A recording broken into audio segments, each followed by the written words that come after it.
Good morning. Welcome back. We are here, our final day here at the Proposium, and we had a great day yesterday, and I hope you all have had time, at least had a little bit of time to reflect on all the activities that we did yesterday and the ideas that we've generated together. Before Whitney takes us through the daily schedule, I wanted to point out that out of that work yesterday came a purpose statement. This statement is a draft, and we're really excited that you've come here today so that we can continue to develop ways that we can continue our work together to revise and refine that purpose statement as a collective. So. Okay, I'm just going to give a quick overview of today's schedule. Next, we have a panel and participant discussion moderated by Deborah Johnson. We would like to have a volunteer from each workshop be a part of the panel discussion. So would anyone like to volunteer to be a part of, the first workshop was led by Rachel, and it was the brainstorming workshop. Okay, great. So you just take a seat, all right? Okay, and the second workshop in the order of the day was with Andrew, and that was a storytelling workshop, the storyboarding. Wonderful. Laura, come on up. Thank you so much. Okay, next we have the workshop led by Rebecca, which was the prototyping and dialogue workshop. Okay, we got Gary. And last but not least, the workshop led by Amina, the speed dating workshop. All right.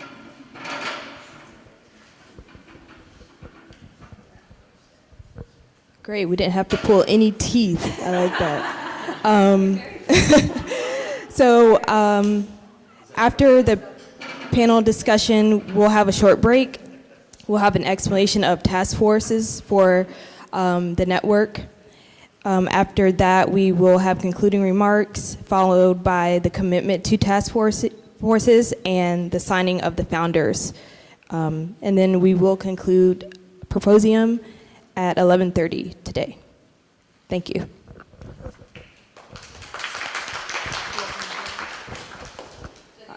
Yes. And we'll pass the microphone around to people as they're speaking. Great. And yes, Matthew's joining us as well, which is great. So good morning, everyone. It's nice to see you. I'm impressed that you actually got here because I know you were heading out to dance last night. And I remember hearing a little bit about tequila shots, I think, yes or no. So, welcome to the morning after a little bit. I've had a great time. I just want to tell you I've had a blast being here. You're all incredibly fun to talk to, ambitious, really trying to do something special. And I want to say, and I mentioned this to people I was having dinner with last night, I've learned so much about where I'm going to take the PALS group from the student perspective by being able to hear what you're really needing, wanting from a network. So thank you for that. I'm going to take a lot of this back with me and share it with my own group. So thanks for that. So I think what we're going to do is take a little bit of a tour of the workshops. I'm going to ask each of the people up here to really speak to kind of what the outcomes were that were really interesting, the key takeaways and that sort of thing. Have a little bit of dialogue about that. And then what I'd like to do is share a little bit of how I kind of organize my life. People always ask, how do I get everything done that I do? And this is the trick, and I think it'll help this group shape what it does next, as well as even your own work, possibly. So why don't we just start in order? So workshop one, Kirsten, is it Kirsten or Kirsten? Kirsten. I'm going to hand you the mic, and why don't you just sort of give a little bit of an overview and... Sure. Hi. So for workshop one, we had a question, and in a group, we had a group of four, sort of had to rapidly answer that question. And it was kind of interesting because I think some people were more, I noticed the other group they had really adequate phrasing, like they would answer in question form, whereas we were just like writing comments. And from there, we grouped together and sort of tried to organize them in clusters on the paper, and then we organized what the main theme of those clusters were, and then we sort of started to organize them, and then we merged with the other group next to us, and from that point we sort of unintentionally, well, we had merged all of our ideas into those clusters and then sort of found out how they related to each other. And we had kind of formed a really loose concept map, if you will. So we had on one side talking about having the individual in the middle, and then having what we do and who we are as a field on the other side. So it was kind of interesting that it had naturally evolved in such a short amount of time. So. And what we're, this is, I think, for the whole audience, because I don't think this is meant to be sort of us talking to you, but more of an engaged conversation. So thank you for the kind of the synopsis. Can you all hear me? We don't need a microphone. Is what are the key things, if there are one or two things that you and then people in the audience want to make sure is a part of the network, what might those be from the outcomes and the dialogues and these loose concepts that you talk about? From this workshop specifically? From this workshop specifically. From the network. Let me think. I think what was really helpful, I guess, was to take such an extravagant topic of a network, and we think about the facets that we have as designers and as students and as maybe previously professionals. And I think it was interesting to simplify it, to say what, understanding that this is not necessarily a social component, but that we have so much attachment to our work and then also to ourselves, and that maybe that's what makes design a little different. Like, I couldn't imagine an engineering website where they were saying, trying to build, our individual identity so much. So I don't know if that answers your question, but it was an interesting thing to say, here's how we address our issues. So I think it was like challenges, possible benefits from that union, and then how we would, I guess, I don't remember the third one, but it was interesting to take these abstract concepts and be able to water it down, and I feel like I'm kind of rambling here, so. Let me frame it a little bit. What I'm hearing basically is that there's something really special about designers and their character and their sort of kind of attachment to their work. And you don't want the network to, you want to make sure the network takes care of it. You did that much better, yes. It's a lot easier to frame it when somebody puts Take it my in pure place. thought, yeah. Well, if I can chime in quick. Yeah. I think, Kristen, that was a great synopsis of it. And one of the things that I felt was valuable about this session was that, if we think of this graduate design network as right now as this big chunk of rock, and we're asking these questions like, what is the design legacy, what if practice and academic came together, and so forth. And each one of those questions is starting to chip away, and eventually we'll have this final form of what it is. And so, that value of maintaining an individual identity in the larger purpose of a global network was one of the values that came out. And it came out in various ways through different answers. And so that kind of uncovering, I think, is very valuable and helping us push forward. And there's other values such as diversity of design disciplines and expanding design disciplines in all of its flavors. The notion of connecting, where it's probably something that everybody was thinking of. I think we have just via the post-it notes right there, a lot richer understanding of what does connecting mean in connecting information, connecting people to each other, connecting different design disciplines, and so forth. And for me, it's the attachment of something, and I'm going to put it out to the audience a little bit, or to the other panelists as well. So what were key things when things were being discussed? What was the post-it that was like, yeah, that's one I really want, for people? How about you, Chantal? I thought one of them was I think one of them was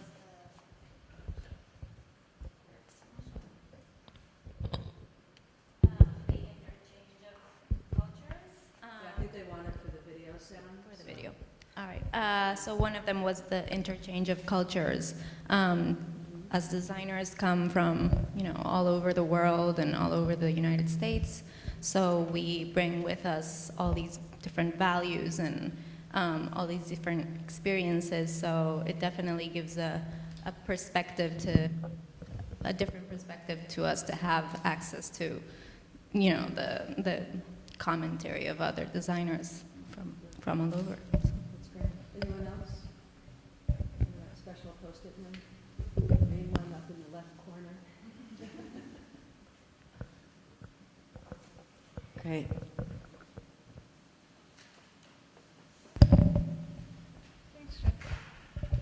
So I know one of the, we had, I think our question had to do with like problems that we saw, and it kind of kept coming back to this idea that as you transition from being a student and going into practice, that like a student, just the title of being a student makes you feel like you're not necessarily of the same value as a professional.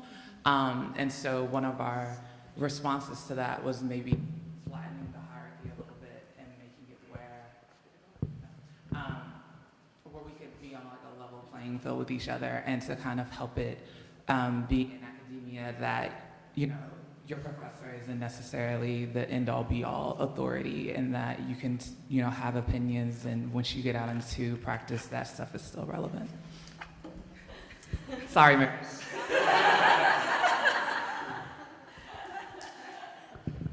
One more, and then we'll move on to the next work group. Anyone else? Oh, great.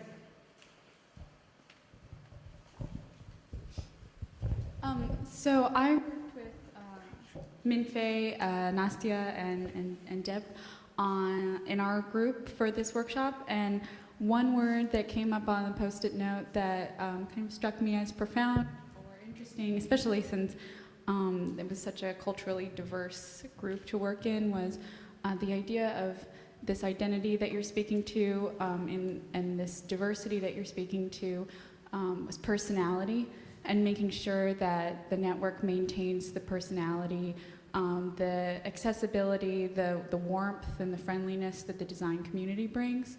And so I felt like that idea of infusing almost a human-centered quality to the network is really important, and made a impact in my participation. Terrific, that's great. So I'm going to hand it off to, thank you everybody for your comments. I'm going to hand it off for workshop 2. Okay, so for the second workshop, it was a storyboarding activity, and there were 2 different prompts, and the prompts that I responded to was storyboarding a time that I had collaborated with the team. And what struck me, first of all, was the difference in the ways that people storyboarded. Like TJ Blanchflower was on my team, and he had these dots. And right before we presented, he disappeared, and we were all joking about how we were going to present it. Like you can't understand that. And I thought it was really effective to pull from a personal experience to pull out bigger themes of obstacles and what was called decisions, but I kind of interpreted that loosely as kind of the opposite of obstacles. And I thought it was really great that people had experience collaborating in a school environment, in a work environment. So you had this kind of like crossover. It wasn't just, educational collaboration. And, when I was reading my story, I had kind of pulled what I assumed already were the obstacles and the things that really pushed it forward and created synergy. And then I thought it was really great when, other team members were seeing themes in my story that I hadn't. And I was like, oh yeah, that did happen.